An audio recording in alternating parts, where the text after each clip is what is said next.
Gente, vamos agora para Brasília. A gente vai saber o que a Luciana Lima está achando dessa história toda. O que você apurou por ali, Lu, sobre a assessoria da Janja e a participação dessa equipe nas declarações da primeira-dama? Boa tarde. Boa tarde, Luísa. Boa tarde a todos. Luísa, a primeira-dama, ela vem já reclamando mesmo essa institucionalização, né, do cargo de primeira-dama. Isso gera várias discussões, porque você vai institucionalizar um cargo com que função, né? Que função se dá para uma primeira-dama?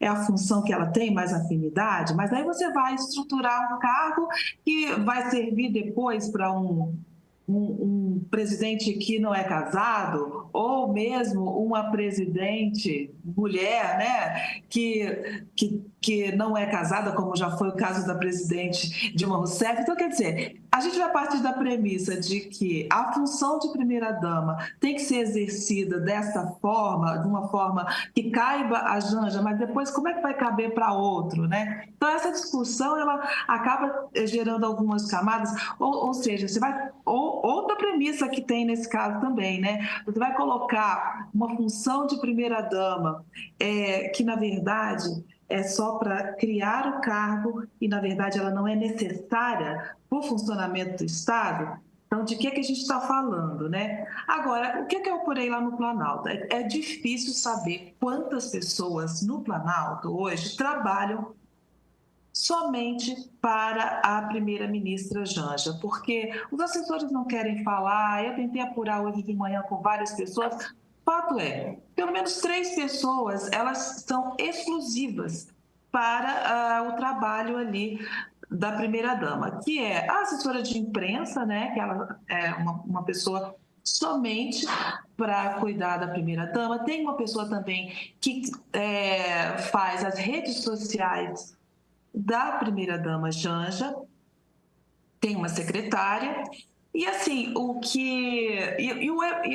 gabinete dela, o gabinete informal, é tudo muito informal, porque essas pessoas, elas são lotadas como funcionários da presidência da República, tá? E o gabinete da Janja, a sala que ela despacha, é uma sala que fica ao lado da sala do presidente Lula, no terceiro andar do Palácio do Planalto. Inclusive, em julho deste ano, essa sala passou por uma reforma que teve o objetivo de ampliar o espaço da primeira-dama no terceiro andar do Palácio do Planalto. E essa reforma, esse redesenho ali da sala, fez com que o governo tivesse, por exemplo, que desalojar o ministro Celso Amorim, o secretário de Assuntos Internacionais, né, o que aconselha o presidente. Ele teve que passar para o outro lado ali do salão, do terceiro andar. Então, ela conta com essa sala, e é uma sala que tem um acesso muito facilitado ao gabinete presidencial, ela fica do lado do gabinete presidencial. Então, informalmente, ela tem esse espaço de trabalho dentro do Palácio do Planalto, e é um espaço bastante privilegiado. Agora, Lu, tô curiosa para saber da sua apuração de bastidores aí em Brasília, né? É a famosa fofoca. Como é que o governo, os outros membros do governo aí reagiram a essa declaração da Janja? E, principalmente, ela foi aconselhada de alguma forma nesse tipo de situação? Tem alguém que conversa com ela sobre isso? Fala, ó, vamos dar uma segurada na próxima? Ela tem esse aparato também para saber, para dosar aí essas declarações ou não? Olha, pelo que eu conversei com alguns ministros daqui, já vinha conversando antes, porque esse incômodo não é um incômodo somente com essa fala, é um incômodo com a atuação dela em geral, né? Não tem muito um aconselhamento para a Janja. Muitas pessoas no Palácio do Planalto ou optam por se distanciar ou optam por ficarem próximos, muito próximos, né? Vamos puxar saco da mulher do presidente, porque sabem que ela é uma instância decisória muito importante. E existem histórias que contam aqui no Palácio do Planalto, aqui não, eu estou em casa hoje porque a política se mudou para o Rio, né? Então eu estou hoje aqui em casa, mas existem muitas histórias que contam e todas dão muito a ideia desse protagonismo que ela se propôs a fazer. Um episódio que um ministro me contou, por exemplo, é o seguinte, e foi uma situação bastante tensa, foi quando o ministro Zé Múcio, por exemplo, ele estava ainda intermediando ali a relação do governo com as Forças Armadas e esteve no Palácio da Alvorada numa situação crítica, foi naquela situação em que precisou demitir o comandante do Exército na época. Que vinha com aquelas acusações de ter corroborado com o 8 de janeiro.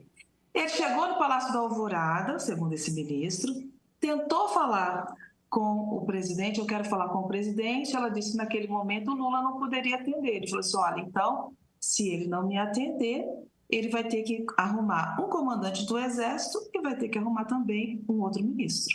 Ele não vai ter que arrumar só 2 cargos. Então, foi uma situação bastante tensa, que gerou tensão entre ela e o ministro José Múcio durante bastante tempo. Agora, me disseram que eles já estão com os ânimos mais apaziguados. Mas o que mais acontece dentro do governo, dentro do Palácio do Planalto, é que é disputa realmente pelo poder de influenciar o presidente. Em relação ao PT, por exemplo, o PT, desde o início, entrou apesar dela ser filiada, o PT teve embates com Janja, uma ala do PT teve embates com Janja, embora seja uma coisa velada. Por quê? Vale lembrar que ela é quem indicou, por exemplo, alguns ministros, que no caso do partido tinha interesse em áreas como a área de direitos humanos, né? O ministro Silvio Almeida foi um nome defendido pela Janja, não era um nome do PT. A ministra Aniele Franco é um nome defendido pela Janja, não era o nome do PT para a área. No caso da ministra das Mulheres, por exemplo, existe um ressentimento dentro do PT de que muitas vezes a primeira-dama acaba usurpando um papel que seria da ministra de Mulheres. Isso aconteceu, por exemplo, quando houve a reunião em Nova York, né, na ONU, foi a sessão da Comissão sobre a Situação da Mulher, onde estavam várias ministras de mulheres de outros países, e nesse episódio, né, que aconteceu em Nova York, quem discursou, quem abriu a cerimônia, quem discursou foi a Janja. E a ministra Cida ficou atrás ali, depois ela falou junto com outras ministras, o Brasil estava coordenando isso aí, mas ela teve o protagonismo que a ministra não teve, ou seja, o Brasil não tem uma ministra das mulheres, essa ministra é uma ministra que tem estrada de defesa das mulheres, já foi subsecretária, né? A Janja também, ela é uma defensora da secretária executiva dentro da pasta, né?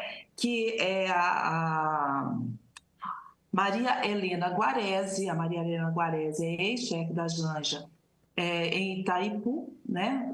Binacional, onde ela trabalhava antes de casar com o presidente. Então, esse tipo de episódio acaba gerando um embate político dentro do governo, do governo com o PT, embora esse debate fique muito velado, tanto no Palácio do Planalto, tanto na relação de Lula, porque muitos não querem também ser acusados de machistas, muitos não querem contrariar o presidente da República, mas ela é uma figura importante na política, ela é uma figura importante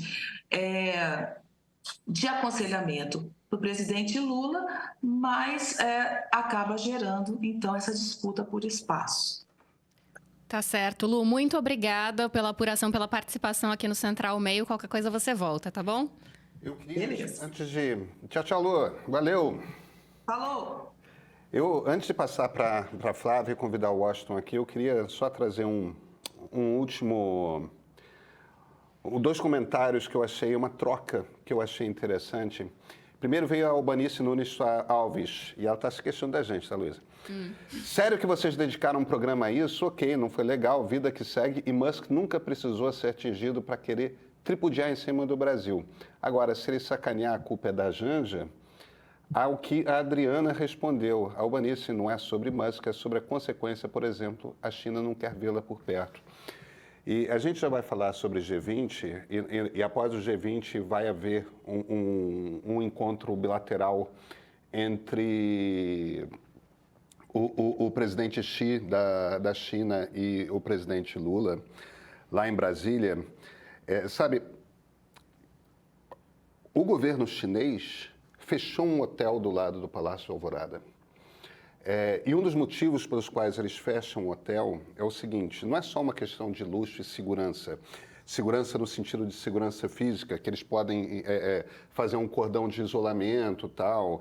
A China virou um país que nem os Estados Unidos, né? Quando o presidente chinês vai para um país, eles trazem até o carro no qual o presidente chinês vai. Os motoristas treinam os caminhos todos virtualmente, até, não que Brasília seja tão complicada assim para você sair de um hotel do lado do Alvorada para o Alvorada ou para o Planalto, mas é segurança da informação também. Já chega lá uma equipe do governo chinês para entender como é que funciona a internet do hotel, para entender onde pode ter escuta, entender onde pode... Quer dizer, é um controle todo... Mas você está falando de Brasília, não é aqui no Rio? Não. O encontro do Xi Jinping vai ser em Brasília, depois do G20. Entendi.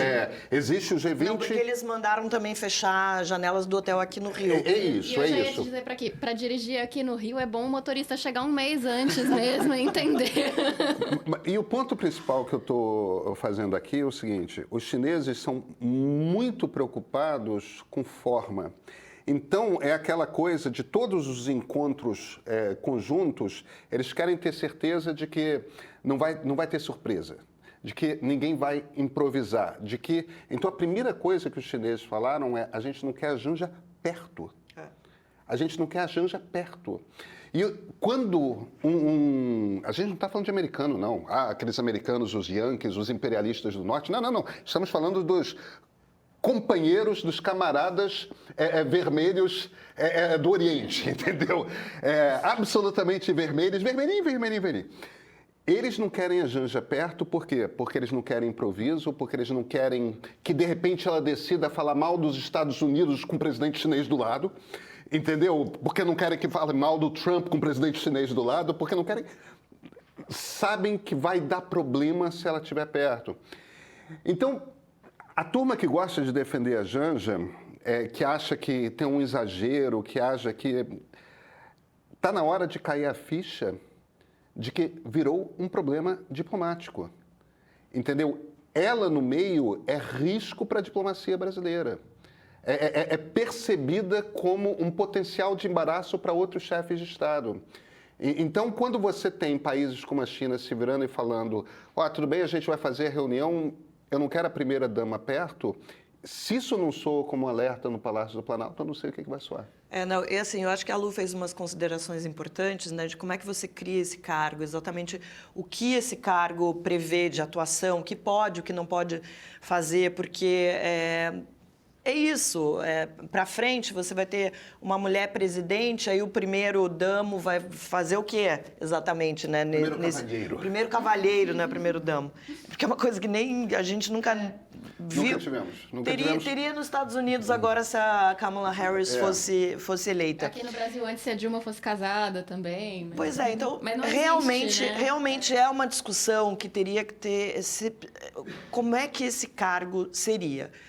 Mas, tirando isso, todo esse comportamento errático da Janja, em várias situações, afasta ainda mais a possibilidade disso ser, inclusive, discutido. Se ela, sem nenhum cargo, já causa alguns estragos, imagina se ela é empoderada nesse sentido. Eu acho que esse fato acabou afastando ainda mais a Janja de uma possibilidade real de uma criação do cargo que ela tanto quer. Flávia Tavares, fala com a gente, tá quietinha aí em São Paulo, vem pro papo. Não, pois é, eu estava aproveitando para ler comentários aqui no nosso chat. Obrigada a vocês todos que estão participando. Eu vou aproveitar aqui e responder alguns, tá?